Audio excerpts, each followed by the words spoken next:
Awesome, Yeah, man. I appreciate that. All right, dude. Well, Ian, how are you, man? Thanks for joining us today, man. I'm amazing, brother. Thank you. Good to see you guys. Absolutely. Excited to chat. Oh, yeah, We're man. here with Warrior Talk, the host, Dustin DeHolly and Matt Blown right here. We have an amazing guest, Mr. Ian Bruckner. Thank you for your time.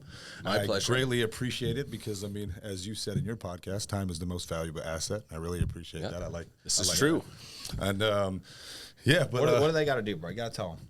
Was that? What do Yeah. they gotta Hey, do we on have here? about a lot of viewers, and the majority of our viewers aren't necessarily subscribing. So if you guys can do us a favor and hit that subscribe button, we'd greatly appreciate it. But our guest here today, an amazing man, great mentor, coach, leader. This guy is a pastor. Once always, we just spoke about this, right? Once and always. He's an author, And, I think you have a great message to give out, and I really appreciate your time, again, being here. So, Well, it's an honor. I'm excited to hang out with you guys and talk some shop and hopefully improve some people's lives, right? yeah, Oh, absolutely. yeah. Well, that's the whole plan. Yeah. So give us a little breakdown, man. I know our base is bodybuilding, a lot of bodybuilders. Give us a little breakdown on what you do. Yeah, so I am not a bodybuilder, as you can see. We're changing that, guys. Well, I'm getting there. I'm in the best shape of my life at 41, which is fantastic. So that's a good thing. But yeah, so I was a pastor. I've always loved people. And through a series of circumstances in the middle 2000s, really before the Great Recession, I was in Detroit area and working for a church in Detroit Metro. And charitable giving is the first thing that goes when a recession is looming. And What year are you talking about? This is like 05, 06, 07. Right, So 08 was the big crash, but Detroit was like other than Las Vegas, was the hardest hit city in the country. The big three were there. Two of the big three went bankrupt. I mean, it was terrible. Home prices were down 50, 60%. The markets were down 40%. Unemployment was crazy there. I mean, a lot of instability. But about a year before that, the charitable giving side in that community specifically really started to dry up. So my wife and I both worked for the church, and we weren't making very much money, so we were working other jobs. And about 6 months into our tenure there, I got called into my boss's office, and I thought for sure he'd seen all the extra effort that we were putting. I spent my first anniversary as a pirate and a princess in a kids' vacation Bible school play, right? Like that's how committed we were to that, right? And so when you work in the ministry, there's really no line between serving and working, right? And so we were there 100 hours a week sometimes because it was something we were really passionate about.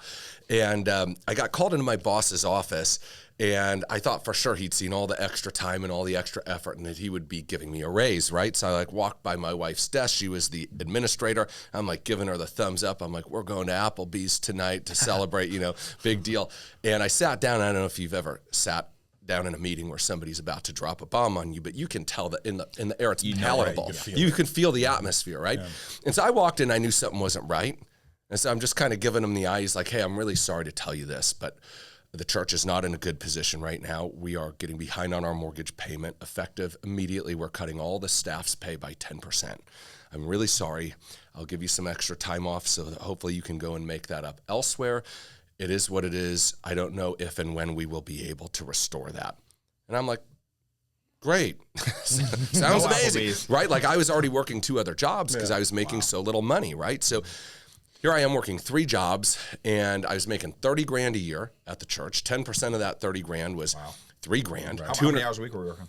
Well, 50, 60, and At then the church? and so then I was teaching music lessons, and then I was I would sing at weddings and funerals and anything anybody would pay me to show up to, really, right? Absolutely. Yeah, and so it was $3,000, which is $250 a month, and we were on thin ice. We had no breathing room whatsoever, and so we fell through the ice then, and so my radar went up for what I could do to make an extra $250 a month. And my best idea was I was going to be a night manager at Rite Aid. Mm-hmm. And so I applied, and I got hired to work night shifts, $14.55 an hour. And I figured after 3 of those a week, after taxes and withholdings, I would make back my $250, right? And so that was going to be my 4th job.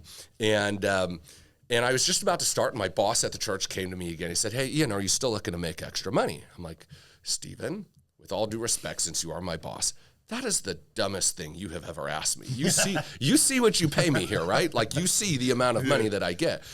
Of course I'm looking to make extra money. And he says, well, there's this guy that goes to the church. He does this thing, and you'd be good at it, and you could do it part-time. You should go talk to him. And so I figured, well, I couldn't make any less than I'm making here, so I'll call this guy. It was a Wednesday afternoon in August of 06. at the time. So we were about 18 months prior to the big meltdown that everybody else felt, but we were already feeling it.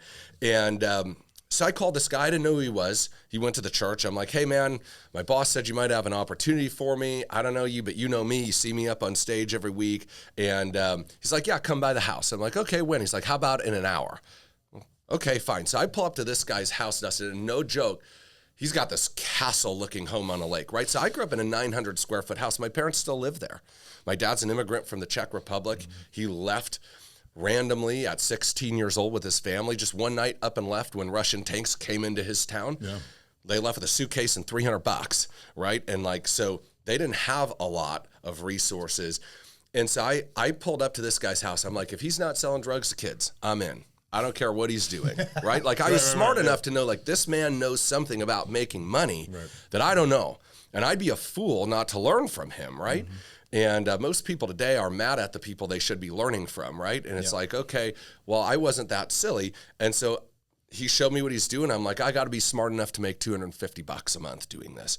So 15 years later, we sold that business in a multi-8-figure exit. I made $10-15 million in the interim period doing that. And it ended up being like a $40 million deal for us, right? All because I took a pay cut and need to make $250, right? So like, isn't that amazing how sometimes God uses really painful things that we don't want in our life? Like, why is this happening to me? Why do I need to be working 4 jobs? Why can't I just have enough to be okay?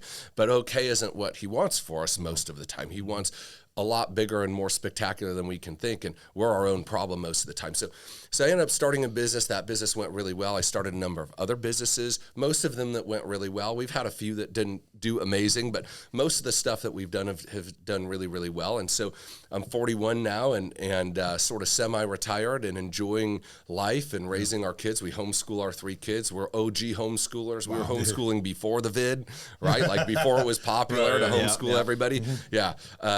And we love to travel. We love people. We love great places, amazing food. And but fitness, as we were talking about, that was a turning point for me. So like I was about 35 pounds heavier than I am today.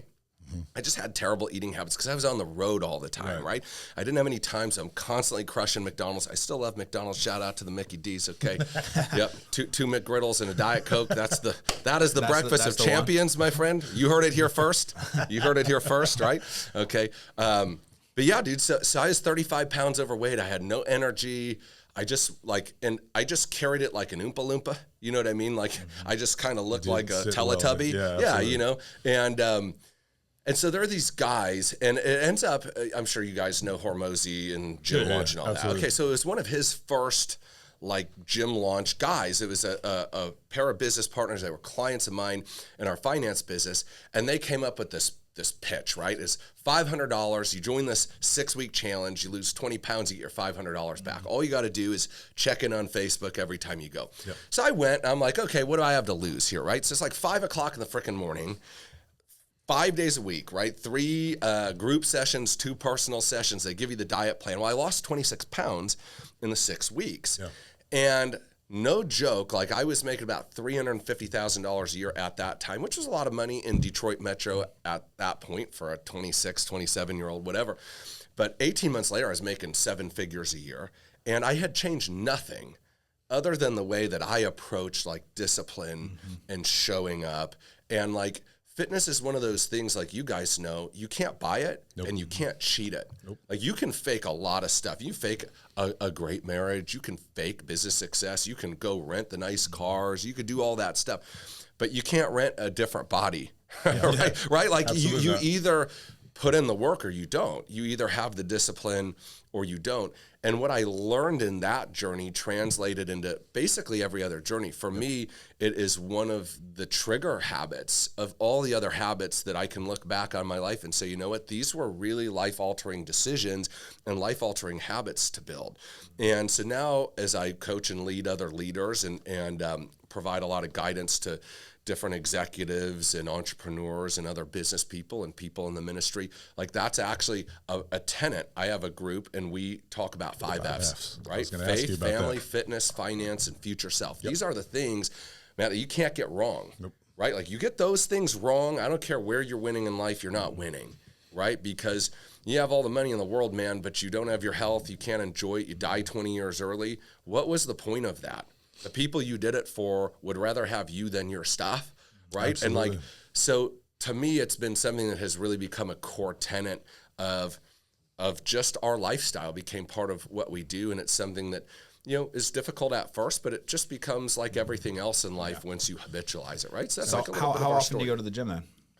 So my routine, I walk every day, a couple miles in the morning with my wife, and then I ride. I do like a road bike, 15 miles a day. Wow. And yeah, so I do that 6 or 7 days a week. And then I just lift 4 days a week for like 30 minutes. I don't do like serious lifting. Like my goal is not to be giant. My goal is to be like lean and strong. Yeah, and healthy. Yeah, like I want to have mobility. I want to look good. I want to feel good. And so that's a rhythm that really works for me. And the other thing that I found that works for me is just like subbing out one meal a day for like a meal replacement shake.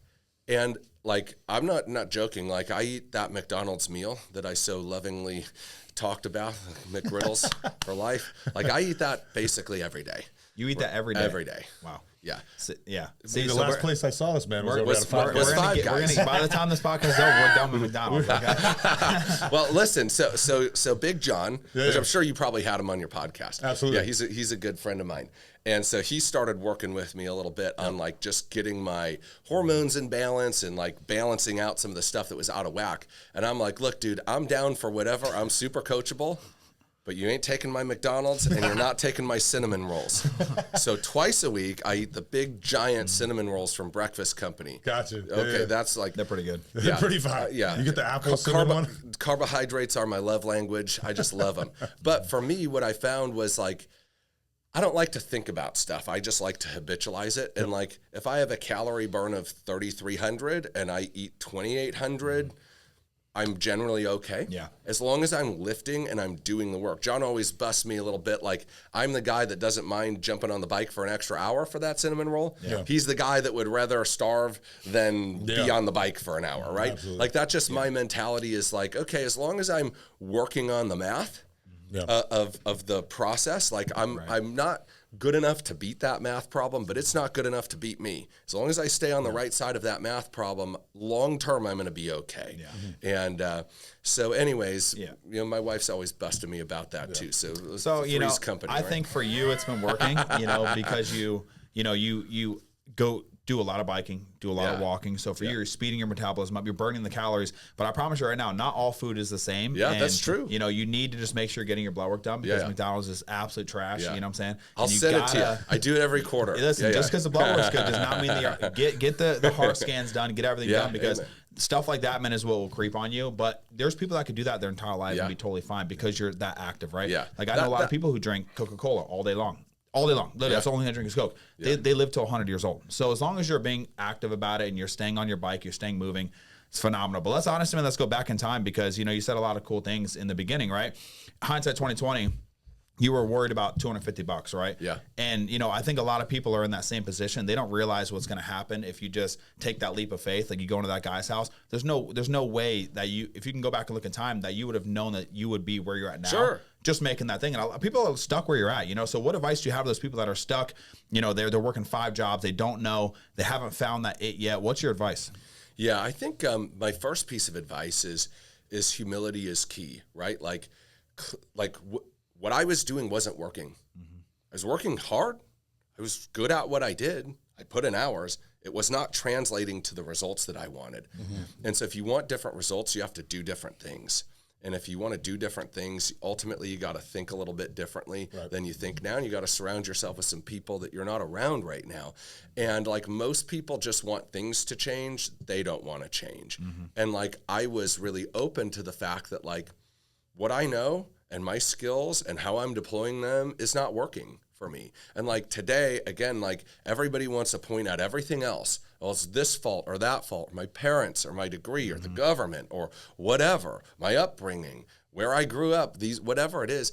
And like those things might play a factor, but none of them are even 1% of the factor of your own agency, your own will saying, you know what, I need to grow. I need to learn. I'm a student of the game. I don't know the game. right? And so like in hindsight, that was one of the best choices I've ever made. And as I've grown, that's one of the things that I protected. Like, I'm a student. People who know me really, really well, like, I love growing, I love learning, and I live my message, right? Like, I invest heavily in myself, in experiences, in mentors, and in relationships, because those are the things of my future, right? Like, if all I have is what I have, if all I think is what I think now, then all I'll ever get is what I've got. And so that's a truth that I've held really, really deeply. And I think most people don't think that way. They're looking for something outside to change their life when, as you know, the transformation starts inside. It starts with you looking at yourself saying, you know what, I deserve more than I have now, and I'm willing to put in the work to explore that and figure out what I don't know right now. Absolutely. Yeah, I fully agree. You definitely have to make sure that you are working on oneself, right? And so that kind of brings me to this one question in terms of like faith and fitness, right? So you said that back in the day, you were about 35 pounds heavier. You made a decision that was a huge proponent of what you're doing now and a tenet in terms of how you like to continue on with life, right? In terms of fitness, do you believe, because I mean, I've heard this, I'm not necessarily misconstrued, but there's differences of opinion in terms of whether or not working on oneself is selfish, or do you believe it's selfless? Because ultimately, in my eyes, you have to work on oneself before you can help anybody else. You can't give what you don't have. Exactly. Right? So I think that it's important that developing yourself, I don't think, is ever selfish, right? Because ultimately, you have to live with you. You have to give an account for you. Nobody else can do that for you, right? And also, again, you can't give what you don't have. And so if you're living a life on empty all the time, then you're going to be looking for everybody and everything around you to fill you, right? And we become consumers of everything. We become consumers of love, consumers of information, consumers of things, consumers of food, consumers of entertainment. We become consumers. But when we are full and we overflow, the overflow of our life is the things and the stuff that begins to affect the lives of others. Hey, out of my abundance of belief, I can give you belief. Yes, out of my abundance of resources, I can help meet your need. So I think it's the least selfish thing you can do to work on yourself. Now, there's a difference between self-development and self-aggrandizement, or self, conceitedness or whatever, right? One of them is more about developing, and the other one is more about celebrating. Look at me. Yeah, like that's a form of insecurity, really, right? 100%. Yeah.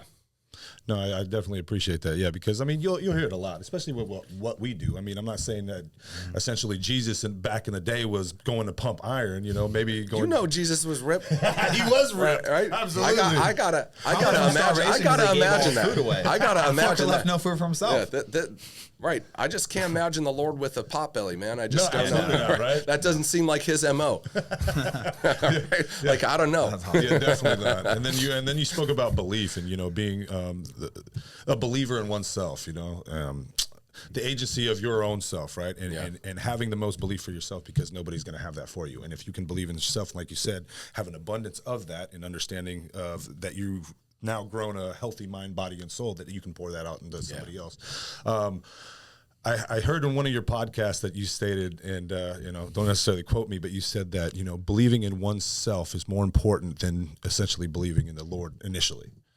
I don't. Yeah, don't quote me on that. So I don't know exactly what you're referring to. So at the end of the day, my personal belief is there's a God or there's not a God. Absolutely, right? 100%. And that's up to you to decide. Okay, that's up to you to decide. But if you decide wrong, there's going to be consequences likely that you don't have the capacity to pay. Right, that was my thought. So I think, like, just as a business person or as a logical person, I've never understood why people don't at least hedge their bet. You know what I mean? Like, hey, if I'm wrong and there's nothing, then my biggest penalty was I believed in something that wasn't real. Exactly. I can live with that. And I won't know any better anyways, because there's nothing. It's just black darkness. Like what was there before you were born? Apparently nothing for all these time, right? So like that seems like a small oops, but like I'm wrong about this, and now I got to live somewhere forever, and I'm on the wrong side of that deal. And for free, all I had to do was be like, okay, Lord, I messed up and you know better than I do. And I want to follow. Like, that seems like an easy, low risk hedge to me. Right? Absolutely. Like, why somebody 100%. wouldn't do it crazy. But in terms of like successfully living your life, right? Like, at the end of the day, if you don't believe in you, nobody else will. If you don't invest in you, nobody else will. If you don't trust you, nobody else will. And belief and trust in yourself ultimately comes from honoring your word and your relationship with you. Absolutely. Right? Like, that's the first and foremost, most important relationship you have on this side of eternity is will I do the things I said I was going to do?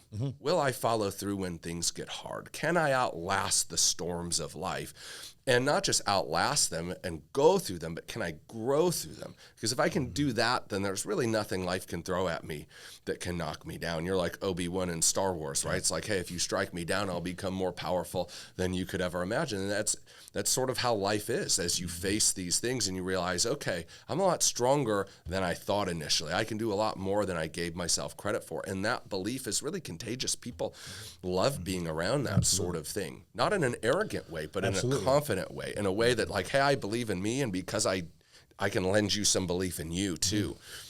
Yeah, I really love that excerpt, and you know, it just struck a chord in me because I really believed what you were saying, or just found solace in what you were saying, I guess I should say.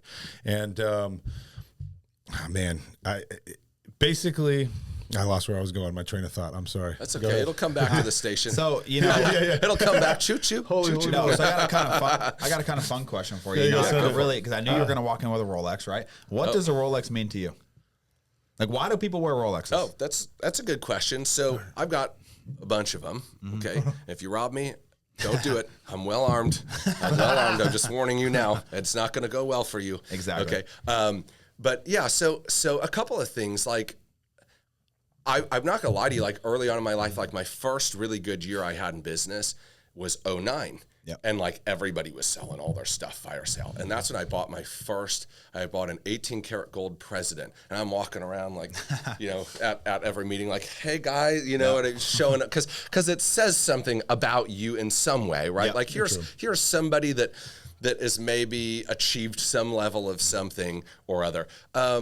Today it's really different for me. Like, I just think they're magnificent things, right? Like the amount of complexity going on in these things and the amount of value, like this is a small car on my wrist, right? Like, how cool is that you can have the value of a car sitting in a little 4 or 5 ounce thing that somebody spent a year making. There's hundreds of these intricate parts that run completely on its own power. So like, I like them now for the value of what they are. And I have lots of watches, and the other thing that I've done is like, when I don't wear them a bunch now, like I just get rid of them, right? So like my buddy's down at Sarasota Watch. I actually was there this morning, got to go back there this afternoon. Like, I'm just always buying and selling them. And I've learned things place in my life. They're just things, and it's okay to have nice things. You know, it's okay to have the things that you want in your life, but they're things at the end of the day. If you can't get rid of them, right? So somebody asked me once, like, what does God think about you having money? I said, well, I don't think God minds you having money as long as money doesn't have you. And so like, can you part with those things if you need to? So yeah, to me, it's just like a cool store of value, and like they go up in value if you buy them right. And I like them, you know? And that's, you know, I couldn't say that always. Right. Like, in the beginning, I bought them because I thought you would like them. Exactly. Right? Yeah. And now I have stuff because I like them. Right? Like, I have all sorts of watches that like Rolexes are interesting because everybody sort of knows what they are. Right? True. But like, actually, some of my favorite watches are watches that nobody would know what it is unless you're like a watch nut or something. But it's because I like it.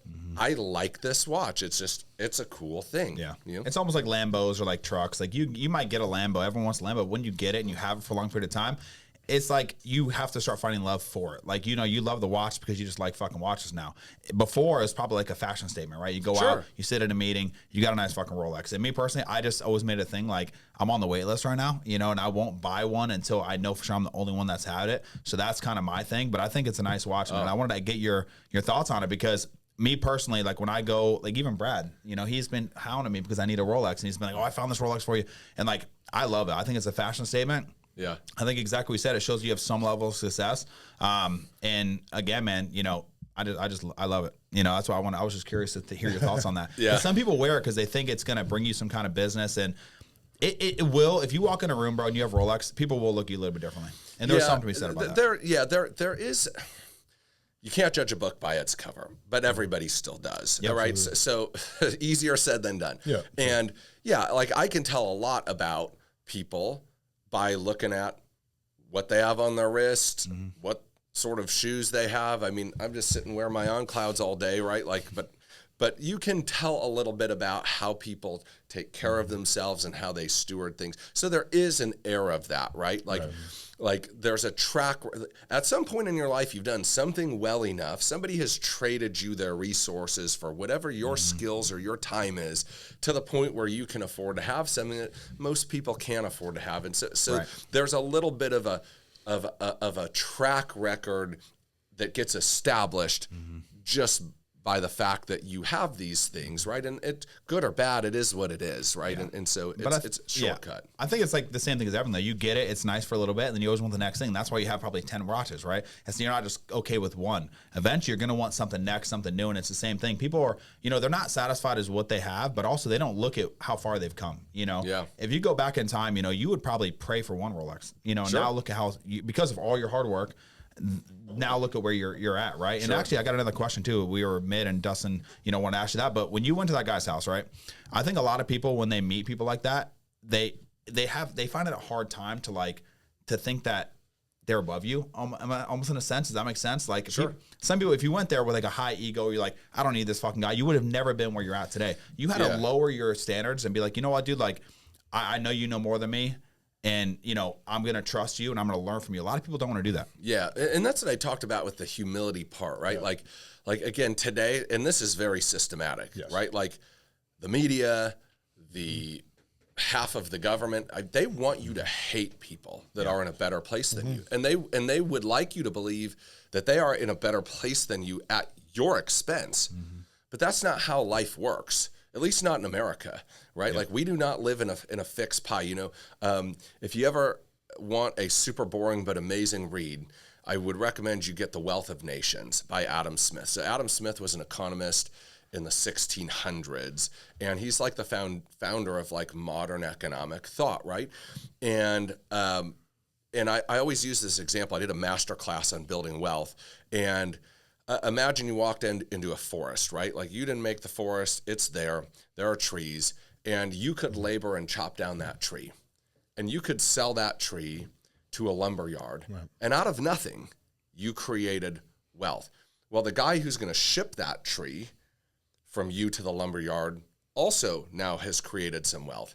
And then the guy who shaves it down and cuts it into 2x4s and 2x8s has created some wealth from that.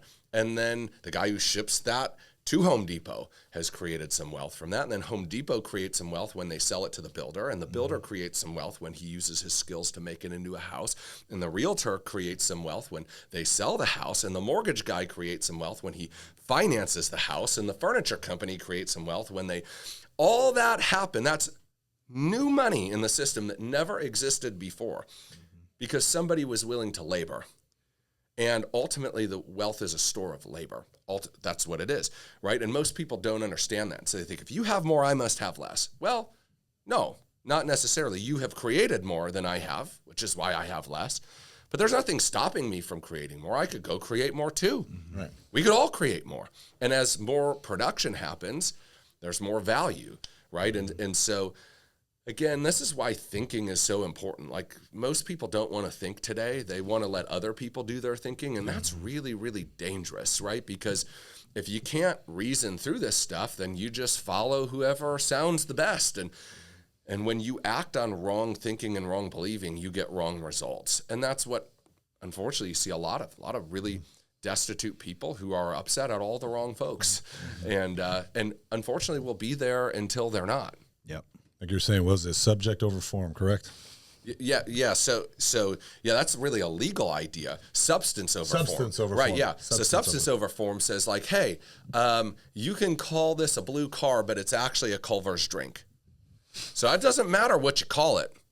At the end of the day, it's a blue cup from Culver's, right? So you call things whatever you want, and we deal with that today a lot as well, right? It's like, let's just call things whatever. Let's call this helpful, but it's really hurting everybody. Let's call this aid, but it's really funneling money from these people to those people, right? It's like, well, which part of that aid don't you like? Well, none, if that's what it was. But you can't just call it something and say, okay, we all agree, right? So substance over form is a legal argument, right? That like you can say you have a contract, but if you don't have consideration, it's not. So good luck holding that up, right? I'm a big tenet of like facts and truth, right? And like this is very devoid in our society today. You get in all sorts of hurt though when you don't have that as your basis. For sure. So I got back to what I was thinking originally. Oh, right? the train's getting back to the station. Let's go. So it's basically about leadership. You have the book that you authored, Byproduct, and then you have a podcast that has came about because of that. And listening to a lot of your podcast, it tends to be basically leadership centric, if I would say. And so leadership of oneself, leadership of one's own thoughts, which can, interchange into then leadership of other people. And so again, watching a lot of your things, leadership is the big thing. Why is leadership so important? Well, everything rises and falls on leadership, period, right? Like I had a mentor, still have a mentor. He's a little older now. He's not doing very well, which is a little sad. But one of the things he used to say is, you show me anything that's growing, I'll show you a leader behind that thing. And ultimately, leadership is the most important trait that we have as humans, right? Absolutely. Like your ability to gather people and move them to a common cause that makes them and the world a better place is how all progress is made. It's the foundations of our society. And yet it's super devoid today, especially in the business world. It's like, get this funnel, use this AI to do these things. It's like, okay, that's all good. Those are all tactics. But at the end of the day, they're tactics being applied by people for people who are servicing people. And so the ones that are able to gather the people, to inspire the people, to direct the people, and to cause those people to create things of value, those are always going to be the most important and influential members of society. Always. They always have been. They always will be. And that being said, like, we're all leaders. Like, we all lead something, if only ourselves. Do you actually think that everyone can lead, though? Everybody has to lead. Everybody has to lead. You don't have a choice. I'm just going to be honest here. Like, there's a lot of people who are followers, right? There's leaders and then there's followers. If you go back to any civilization ever, no, it doesn't matter where you go. Sure. There are people who take orders and there are people who lead. I would say there's varying degrees of leadership. 100%. Okay. So I have an interesting idea that I talk about in leaders, peers, and followers. What is the difference? Like, if we can look at this, because you're right, in every society, there's 98% of the people who are following and 2% of the people who are leading. But that is maybe in an official capacity. All of those followers are still tasked with leading their lives, leading their families, leading their finances. So they're leading in different worlds, right? And a prerequisite to what I'm going to tell you is, if you can't lead yourself, you can't lead other people. That's the prerequisite to leading others, is successfully leading yourself. And most people get stuck there. They have a very hard time leading themselves. And so they don't graduate, right? In the Bible, it says, he who is faithful with little will be made ruler over much. And so what that's saying is, there's a principle that says, when you can steward well simple things, you'll be put in charge of more and more complex things. As you honor your assignments in the small things, then you'll be entrusted with larger and larger assignments. And people are God's biggest assignment, right? That's a leader of people is, in my opinion, is the highest assignment and calling that you can have on your life. God, who created these people in his image, they're his children. He has dreams that he's deposited in their lives, and he's called on you to help uncover and steward those dreams. That's a very awesome responsibility, right? Absolutely. It's one that I don't take for granted. I want to work on every single day. But yeah, I do believe everybody can lead, but not everybody chooses to act on that agency to lead. See, I think people are scared. I think they're scared to get out of the comfort zone. They're scared to lead. So my mom, talking about my mom, right? She is, I wouldn't say necessarily a leader, right? She's very scared to lead, right? And we've actually just had this talk the other day. She was like, I've always been just scared to open up my own business. I've always been scared to, to do anything. So she'd rather work for somebody, make X amount of money a year and be comfortable and be safe and know that she has that safety net. And a lot of people, and this obviously can go through a lot of different other topics, like not just financial, talk about like bodybuilding and everything, everywhere, right? But she was just scared to take that leap of faith. And me, on the other hand, she said that, you're not scared to do anything. Like, and back in 2020, when the whole world shut down, is when I opened up my business, right? And she was like, you literally just quit your job because they forced you to wear a mask, and I won't put up with that shit, right? Yeah. So I quit my job, and it was the best thing that ever happened. I knew I liked you, man. It was the best thing that ever happened to me. I had so many people tell me, you're killing people with cancer. I'm like, well, I haven't met them yet. So, so I used to serve tables, right? I was serving at Daiquiri Deck, and I was making $100,000 a year. Fine. World shut down, right? My restaurant shut down, and that's when I was not big into politics back then, to be honest with you, man. I just didn't really. I was just playing video games. And I was making good money, and I was raising my kids, and it was fine. But then after it shut down, I realized that I had to do something different. And coming back to the topic, right? I was like, I called my mom, like, hey, I'm just letting you know I'm going to quit my job, and I'm going to start training full time. I'm going to start on the first of the year. That's it. I'm not wearing this mask anymore. I literally pretty much quit my job at that point. I quit. I was like, I'm just not doing it.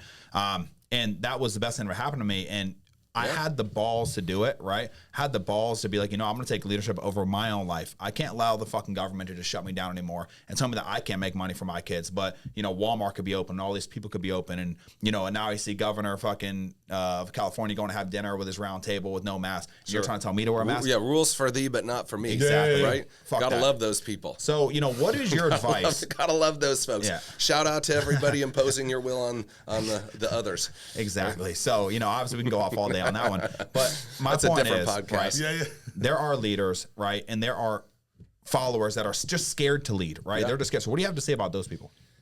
Yeah, people who are scared to lead, they just don't trust themselves, right, at the end of the day. And they don't trust themselves because they've let themselves down over and over and over again, right? And it comes back to that trusting relationship with you. And so what I would say to you is earn some trust today. Set a target. I don't care what it is. Let's talk about fitness. I'm going to go on a 15-minute walk and then execute on that. And today, you put a little deposit in your trustworthiness account with yourself. I said it and I did it. Little win after a little win after a little win. And what most people don't understand is that big wins are just the byproduct of a bunch of small wins stacked on top of each other, right? And they're waiting for this big moment and this big decision, and those are very rare. Most of winning in life is choosing right every single day in the little things. And so that's what I would tell somebody who's afraid to lead is, what do you have to lose, right? If you won't discipline yourself, then somebody else will discipline you, and you just go back and do what you were doing before. And you say, well, you know what? I guess I'm not willing to take control of my life, and I'm going to have to settle for whatever that gets me. Okay, well, at least at least you tried, right? And the other thing I would tell you, there's a book that I love called Relentless by Tim Grover, who's Michael Jordan's trainer. And there's a chapter in there that's called Born Relentless, Taught to Relent. And he talks about a baby, right? And so when a baby wants something, what does it do? Whines or cries. It cries. And it doesn't matter who it upsets. Right. Doesn't care about that. Doesn't think about your feelings. Like, I wonder if mom and dad are going to be upset at me. It wants what it wants. It doesn't care what time it is. It doesn't care who's around. It will scream until you give it what it wants. We're all wired to go get the things we want in our life. And then society teaches us to relent. They say, well, that's not very nice. That's not fair to Timmy, who is not that way. Hey, calm down over here. You're too rambunctious. You're too this, all these things. And we are programmed to put our wants and desires on the back seat. And that's very purposeful. Yeah. Right? That's very purposeful. And I also think people fail a lot. People who are willing to take that risk, they might fail. We'll talk about this, right? I'm sure you failed 1,000 times before you hit success, right? I could go off all day about how many times I failed.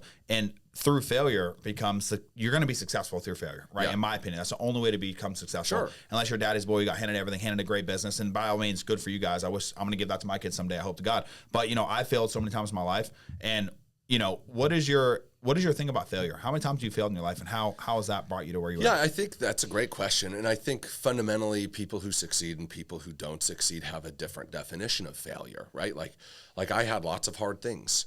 I had lots of things that didn't go well. I probably will have those in the future as well.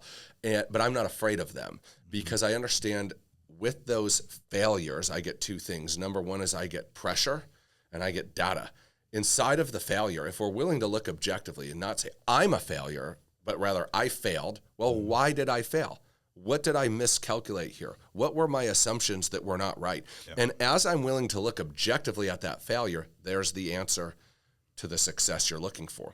Because if you fix the thing that caused you to fail, you won't fail again. Yep. But most people just are so emotionally broken by that, right, that they're unwilling to get the gems that are in you already paid the price, bro. Mm-hmm. You already failed. Yep. Life, this is not good. You've paid the price. You better get what you came for. And most people pay the price and just walk away from the counter without their food. Like, forget it, right? It's like, no, wait a sec. This was really hard. You better get that nugget out of here so you don't come back here.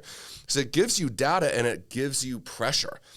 If you fail, if you get the door slammed in your face often enough, hard enough, you're either going to stop going to that door or you're going to figure out a way around it. Mm-hmm. And most people stop going to the door. That's the person doesn't want to try anymore. Mm-hmm. That's the person just stays where they are. I don't want to get hit with the door. Instead of innovating and saying, okay, I've been hit with this door 10 times now. I'm just going to step this way, and now it's not going to hit me anymore, right? And I think people who succeed look at failure as an opportunity to learn and the exposing of a weakness that probably needs to get addressed. And people who do not succeed look at it as a conviction on them as a human being, right? Some sort of, statement about who they are and what they're not. And so we just don't take it personally, right? Like failure is part of the journey on the road to success. Yeah.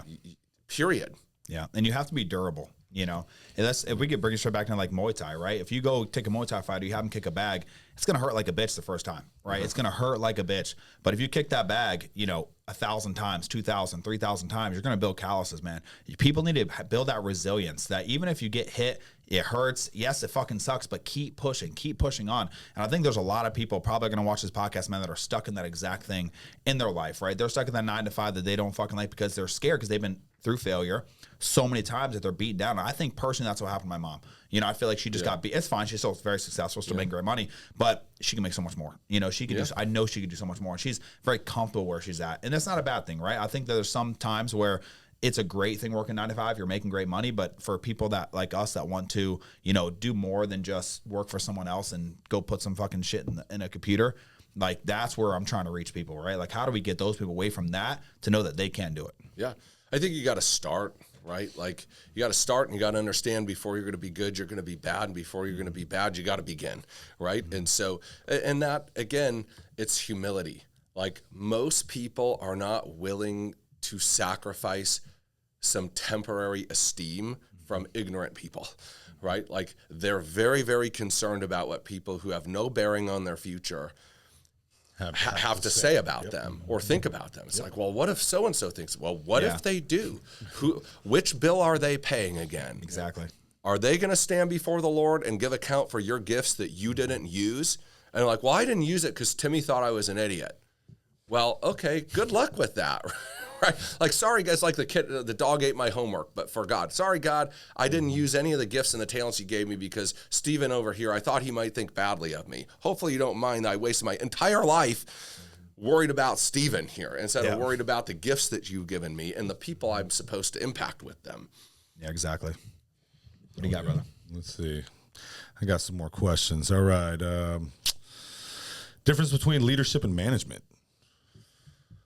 I think there's a lot of differences between leadership and management. Ultimately, leaders are multipliers of other people. Yep. Leaders are depositors. Managers are stewards. In other words, managers take a resource, they try to get the most out of that resource. Leaders get a resource and they try to put the most into the resource. That would be the fundamental thing. So as I was chatting about a little earlier, leaders, peers, followers. A really easy way to understand this is leaders give more value than they take. Yep. Followers take more value than they give. Think about social media. A leader on social is producing content, they're creating value, and the followers are consuming that value, but they're not necessarily doing anything in return for the value they're getting. It's free. They sit there and comment bullcrap comments and give their 2 cents that's really worth no sense, right? Yep. Most of the time. We need those comments, though. Let's be honest. Yeah. We need those comments, so keep it fucking going. Yeah, hey, just you don't like my hair? Tell me 16 times from 12 different accounts. Exactly. Right? So the algorithm picks it up. Perfect. Yes, and then peers exchange value in like relative equality. Right? So leaders give more value than they take, followers take more value than they give, and peers exchange that value, right? And so ultimately, managers are really on an exchange of value, and leaders are on a give of value. I think that's the most fundamental difference between a leader and a manager, is a leader wants more for you than they want from you. So hypothetically speaking, if we turned everyone into a leader, right, what would the world become? Gosh, that's a good question. So, again, I think everybody is a leader at some point. I think you'd have a lot more people with healthy bodies. I think you'd have a lot more people with healthy families. I think you'd have a lot more people with healthy dreams and vision. I think you'd have a lot more people economically healthy. Because again, this idea that like, what if everybody's a leader, then what will everybody do? And leaders are visionaries. Leaders create things that don't exist. If everybody's a leader, there's a lot of cool things in our world that don't exist right now. There's a lot of cool organizations. There's a lot of cool products. There's a lot of cool services that are sitting in somebody's brain right now that they're afraid to take action on. I think that's what happens. I think society flourishes in a lot of ways. There's unlimited room for creative people who bring value to others. Yeah. In whatever capacity that might be. You know who's the biggest leader right now that I think that's getting a lot of heat? You know, we could talk about is Andrew Tate. How do you feel about him? Do you think he's a leader or do you think he's a drainer? I don't know much about the Tate brothers, to be honest with you. Yeah, I don't follow them really. I think they have a little bit of a different vibe in terms of kill and go do all this stuff and like this really like a super alpha thing. So like, I don't know. To tell you the truth, like I'm not educated enough to speak on that. I mean, clearly he has a lot of influence. Clearly there are people who dislike him because of that. Okay, I think that's fair. But I think you'll get dislikes no matter what. You know what I'm saying? No matter what, even if you say the sky's blue, you're going to find someone that says the sky's green. So no matter what, like you said, you can't be scared to be hated. And there has been an attack on masculinity. We did a big podcast last week on this, right? And I think that Andrew Tate was one of the first ones that really came out fucking swinging against masculinity. He did go a little too far, you know what I'm saying? He does some say off the wall shit, but it was needed. And now you have other people that are coming around. And what I want to ask you is, how important is leadership and masculinity? That's a good question. So I think there's a great book called The Way of the Superior Man by David Dida. If you haven't read it, I would recommend everybody. If you are a man, this should be required reading before you graduate high school. It was the first time I read that book, I said, dear Lord, how have I gotten this far in life and not heard this and not known these things? And he talks a lot about polarity, and polarity is a very natural phenomenon, right? North and south. Yep. Positive, the opposites attract, and the same like repels. And he talks a lot about the poles and masculine and feminine and why they work together. And what's really, really interesting, and hopefully I don't get canceled for this and have a bunch of people hating on me, but one of the things that was very interesting is he was talking about, he said, about 80% of standard male-woman relationships are built around masculine male, feminine female. And as the demasculization of men occurs, what happens is that women are forced to live into that masculine. They're forced to produce. They're forced to protect. They're forced to defend. They're forced to do all these things. And what then begins to happen is you get this canceling polarity, which has wreaked havoc on the family. It's wreaked havoc on men's role in society. It's wreaked havoc on women's role in society. And understand me, like when I'm saying this, like there are also like women who are very, very great in the masculine. Absolutely. And they have reversed roles, and they have men that are very strong in the feminine, and that works well. But one of the things that he was saying, again, I hope I don't, please hear my heart on this. He was saying almost nowhere is the need for polarity more pronounced than in homosexual relationships, where the factory setting here is the same. And so there has to be this polarity of this masculine and feminine essence, Correct. or it just doesn't work. It has to be. And he cites a bunch of studies about it. It's very interesting to look at. But I think that it plays a humongous role, and I agree with you. There's been a massive attack on it, and that's very purposeful. Yep. It's very purposeful because that role of protector, that role of provider, like that is a hardwired trait into the male psyche. Absolutely. Period. Yeah. And as we try to socialize that out of people, we walk around with these big holes in our soul saying, I don't know what's not right, but I know there's something not right here. And it's the opposite way too. Yep. Right? You look at the amount of women on depression medication. It's humongous amounts. It's humongous amounts. These poor women, my goodness. But why? Because they're having to shoulder burdens that they were not designed to. Doesn't mean they can't shoulder them. Understand what I'm saying? Many of these women do a fantastic job at it. They're like freaking superheroes. They were not meant to shoulder them. Just because you can does not mean you should. There are a lot of things we all can do, doesn't mean we should do them, right? And so it's a really interesting topic, and I think that that as it relates to leadership, I think being rooted in who you are, how you're made, and living authentically to yourself, and living your message, not just speaking a message, but actually living it, I think is a prerequisite to leadership, right? One of my favorite sayings that a pastor that has influenced me a lot says is, people would rather follow somebody who's always real than somebody who's always right. Yep. And that's what he's talking about, is living in that authentic place. Gotcha. So do you think that women being on depression and then really having to take on these roles is, I guess, a component of males not necessarily standing their roles and leaving the family 100%. and then the women having to be the sole proprietors or the single mothers, like the raise? So what comes first, the chicken or the egg? That's a debate, right? Okay, what's causing what? Here's what I think anybody who looks at data can say. When a man is not living in that role well, that role is not optional. Somebody must pick up that slack. Yep. Correct. And now you have people who are not fundamentally designed to operate in those ways, who are having to adapt to do that and then still carry their load, because those loads are not optional either. So now you have people carrying a double burden, half of which they are not well designed to shoulder. And that has got to be a very, very heavy weight. It's got to be a very. You know what I think is the biggest problem, on this topic, is that if you go back in time, men were able to provide for the family off of one income, right? And I think where the whole feminist movement kind of destroyed that for us, because they wanted, I want to work, whatever. So what happens with that, right? Everything doubles. So most people, what's the average salary in America? Well, like $50,000 a year, something like that. 63 household income. Okay, $63,000, right, bro? You ain't making that.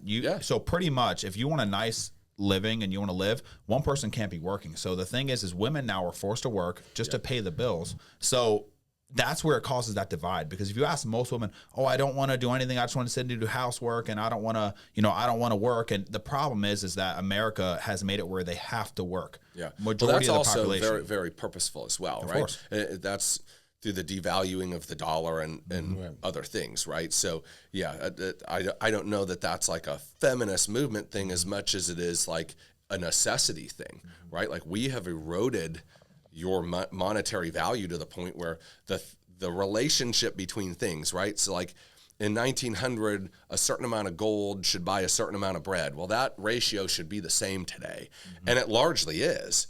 But paper money that isn't backed by anything, and there's more and more and more of it, but the same amount of stuff to buy. Look, if there were 3 of us and 2 eggs, and we all had $1,000, then the price of that egg would be $1,000, right? Or maybe more. Maybe we've got a pool to get it together to lock the other guy out. When you have a finite resource and an infinite amount of money, paper things to buy it with, then the cost of everything continues to rise, right? So I think that that's been really, really purposeful. But yeah, I mean, it's, again, there's a lot of women who are extremely, probably even built to be professional income generators, Yes. right?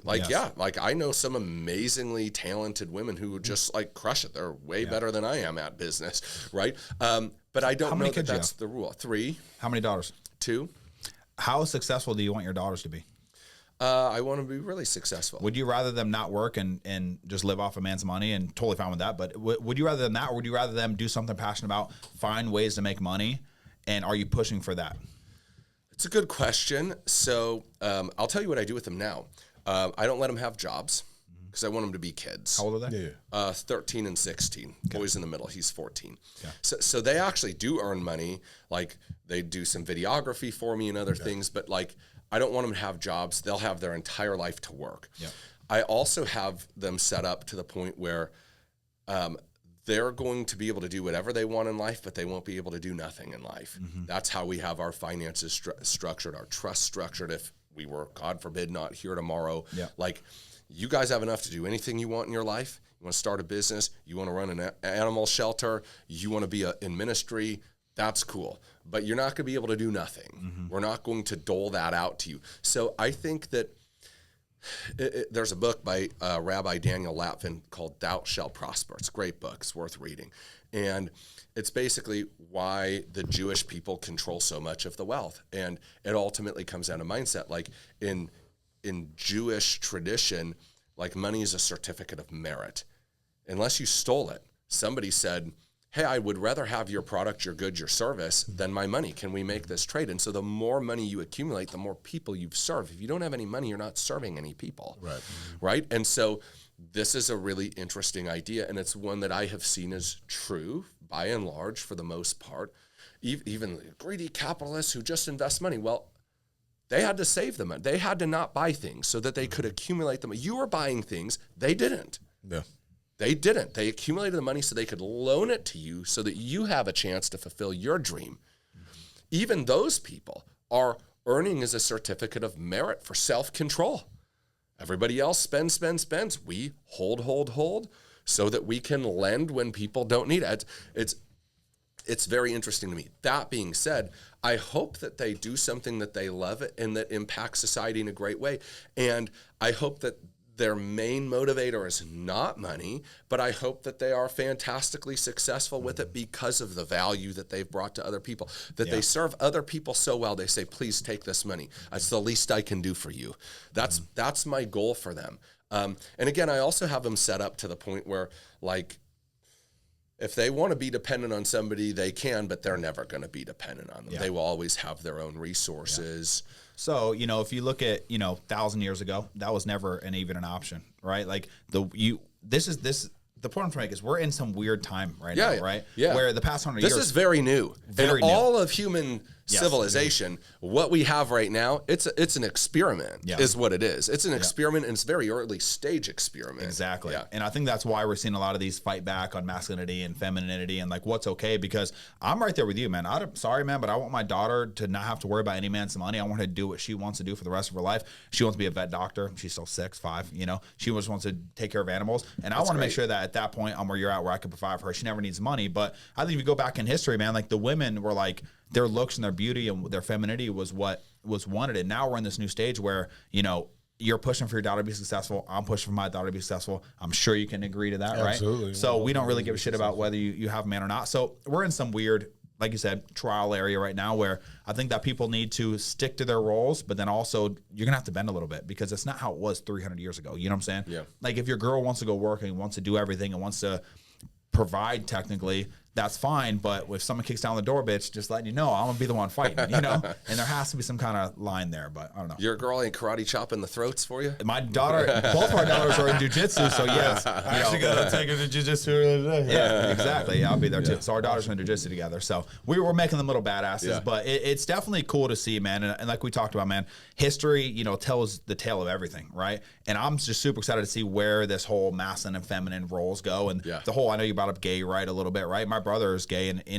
he finds it very hard finding a relationship because he's a feminine man, but he also is so masculine at the same time. Sure. Well, that's what he's talking about, the polarity. Difficult to find. The polarity in that specific instance absolutely is as David Didas says in that book, that is the most extreme need for this in order to make that compatibility plausible because otherwise the likes repel. True.